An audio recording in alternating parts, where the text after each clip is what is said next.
Sector 29 Gurugram का अब HSVP द्वारा सेंट्रल बिजनेस डिस्ट्रिक्ट बनाया जा रहा है। क्या है उसके अंदर खास जो अब सेक्टर 29 के अंदर किया जा रहा है, आज इस वीडियो में आपको डिटेल में बताऊंगा। वीडियो में कहीं मत जाइएगा। ये गुरुग्राम की एक बड़ी डेवलपमेंट है सेक्टर 29। जैसा आप सब जानते हैं कि अपने आप में एक प्रोमिनेंट प्लेस है, कमर्शियल सेक्टर है, तो यहाँ हमेशा ये आइकॉनिक सेक्टर बना हुआ था और बना हुआ रहेगा। तो अब क्या खास कर रहे हैं अथॉरिटी, वो आज इस वीडियो में क्लियर करूंगा मैं आपको। और अगर वीडियो पसंद आए तो लाइक कमेंट शेयर करना ना भूलें और फ्यूचर में और रेगुलर ऐसे इंफॉर्मेटिव वीडियोस देखने के लिए मुझे सब्सक्राइब करें। तो चलिए आगे बढ़ते हैं। नमस्कार, मैं हूं Pradeep Mishra. The property Mishra show में आपका स्वागत है। यहां हम आपको प्रॉपर्टी और प्रॉपर्टी मार्केट की हकीकत बताते हैं। नो बकवास, डायरेक्ट काम की बात। चलिए शुरू करते हैं।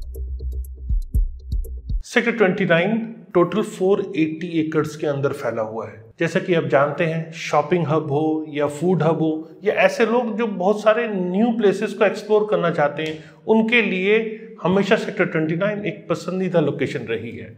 यहाँ बहुत सारी टेस्ट की चीज़ें या प्रेफरेंसेस अगर आपके थोड़े से डिफरेंट हैं तो आपके लिए सेक्टर 29 एक बेहतरीन प्लेस है। सेक्टर 29 की एक्सेसिबिलिटी जैसा आप सब जानते हैं, इफ्को चौक से और हुडा सिटी सेंटर दोनों से बहुत इजी है। मतलब मेट्रो पब्लिक ट्रांसपोर्ट कनेक्टिविटी भी उससे बहुत इजी है। तो चलिए अब समझते हैं कि आखिर क्या चेंज सेक्टर 29 में हो रहा है, किस तरह से सेंट्रल बिजनेस डिस्ट्रिक्ट के तौर पे ये उभर के सामने आएगा। तो सबसे पहले यहाँ समझने की जरूरत है कि ये एरिया डेवलप कर रही है हरियाणा शहरी विकास प्राधिकरण, जिसका पहले नाम हुडा हुआ करता था, हरियाणा अर्बन डेवलपमेंट अथॉरिटी। नया नाम हरियाणा शहरी विकास प्राधिकरण है। अब इस सेक्टर को अथॉरिटी न्यू प्लान करने जा रही है। क्या प्रोमिनेंट प्लान है, क्योंकि अब इसको सेंट्रल बिजनेस डिस्ट्रिक्ट सेक्टर 29 को बनाना है, तो इसके लिए अब टेंडर फ्लोट किए गए हैं। टेंडर के अंदर इंफ्रास्ट्रक्चर रिलेटेड चैलेंजेस, प्लानिंग और अदर इंजीनियरिंग इश्यूज जो अब तक वहां आ रहे हैं, उसको कैसे रिजॉल्व किया जाए, उसके लिए कंसल्टेंट हायर कर रहे हैं। तो मेन ऑब्जेक्टिव है कंप्लीट सेक्टर को रीडिजाइन किया जाए और उसको डेवलप किया जाए। गुरुग्राम के सेंट्रल बिजनेस डिस्ट्रिक्ट के तौर पे ये उभर के सामने आए। हरियाणा शहरी विकास प्राधिकरण के पास यहाँ एक लार्ज पीस ऑफ जो सबसे बेशकीमती लैंड, जो कमर्शियल सेक्टर है, सब जगह से कनेक्टिविटी है, तो ये बेशकीमती लैंड करीब 100 एकड़ उनके पास अभी भी है। और यहाँ अब इनको पोटेंशियल दिख रहा है, क्योंकि मार्केट इस टाइम ऊपर है, तो क्यों अथॉरिटी भी इस टाइम पीछे रहे। तो अथॉरिटी को इस टाइम पोटेंशियल दिख रहा है, क्योंकि अच्छे प्राइस पे इस टाइम ऑक्शन हो सकते हैं। तो अथॉरिटी भी अब मन बना चुकी है और इस एरिया में नए ऑक्शन करने का प्लान कर रही है। मतलब कुल मिला के अथॉरिटी जो ऑक्शन करके इसको एसेट जो अथॉरिटी का पड़ा है, उससे रेवेन्यू कैसे जनरेट हो, उस पर अथॉरिटी वर्क कर रही है। सेक्टर 29 जैसा मैंने बताया करीब 480 एकड़ लैंड है। ये दिल्ली जयपुर हाईवे या इफ्को चौक, मतलब मिलेनियम सिटी सेंटर जो मेट्रो स्टेशन है, उससे बहुत ज़्यादा नज़दीक है, जिसको पहले हम हुडा सिटी सेंटर कहते थे। इस सेक्टर के अंदर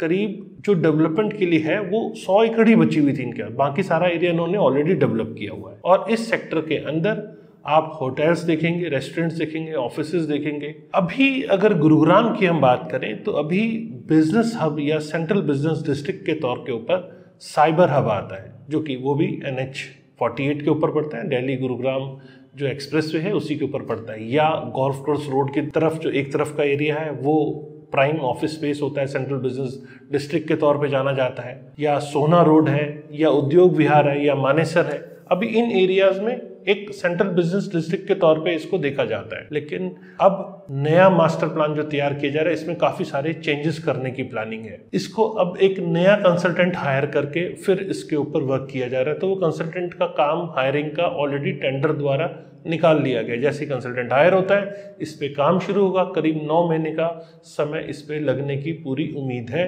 कि 9 महीने में ये चीज बन के सामने आ सकती है। तो अगर नया रेट चाहिए अथॉरिटी को, तो नई डेवलपमेंट भी करनी पड़ेगी। उसके लिए कंसल्टेंट भी हायर करना है। कंसल्टेंट नया मास्टर प्लान बनाएगा और फिर इस पूरे सेक्टर के रोड्स को, ड्रेनेज सिस्टम को, सोशल इंफ्रास्ट्रक्चर को और इससे रिलेटेड जो नेसेसिटीज़ हैं उनको रीडिज़ाइन किया जाएगा। एक नया कमर्शियल हब बनाने की इसको तैयारी की जा रही है। और ये प्रोजेक्ट जैसा मैंने बताया कि जब टेंडरिंग इस प्रोजेक्ट की होगी तो करीब 9 महीने का समय दिया जाएगा कि 9 महीने के अंदर इसको पूरा रीडिज़ाइन किया जाना है। क्योंकि जैसा आप सब जानते हैं, मानसून के टाइम पे यहाँ पानी भर जाता है, बहुत सारी दिक्कतों का सामना लोगों को करना पड़ता है। प्राइम एरिया होते हुए भी ये तालाब में कन्वर्ट हो जाता है मानसून के टाइम पे। तो इसीलिए अब इन सब को रीडिज़ाइन किया जा रहा है, यहाँ तक कि जो केबलिंग है उसको भी अंडरग्राउंड किया जाएगा और बहुत अच्छा लैंडस्केपिंग भी इसके ऊपर रीडिज़ाइन किया जा रहा है। तो आप समझ गए होंगे कि अथॉरिटी को ऑक्शन करना है, इसीलिए ये सब चीज़ें की जा रही है। खैर, अगर देर आए दुरुस्त आए, अगर ये ऐसा इंफ्रा डेवलपमेंट यहाँ हो सके कि यहाँ पानी भी न जमे और सेंट्रल बिजनेस डिस्ट्रिक्ट के तौर पे सामने आए, तो ये गुरुग्राम में प्राइम लोकेशन है। इससे हम सबको यहाँ इजी एक्सेस ऑलरेडी है, तो यहाँ बिजनेस अपॉर्चुनिटी होनी भी चाहिए। आपको क्या लगता है कि क्या अथॉरिटी सही कर रही है या गलत कर रही है? अगर आपको लगता है सही कर रही है तो कमेंट सेक्शन में सही लिखिए, अगर लगता है गलत कर रही है तो कमेंट सेक्शन में नो लिखिए। मुझे लगता है कि ये अथॉरिटी का एक अच्छा कदम है, कम से कम देर आए दुरुस्त आए, उसको महंगे रेट में या करंट मार्केट प्राइस के हिसाब से ऑक्शन हो पाए, कम से कम इसीलिए उस एरिया की डेवलपमेंट तो हो रही है। नहीं तो आप हम सबको सेक्टर 29 मानसून के टाइम पे जब जाते हैं तो अक्सर पानी में, तालाब में तैर के जाना पड़ता है।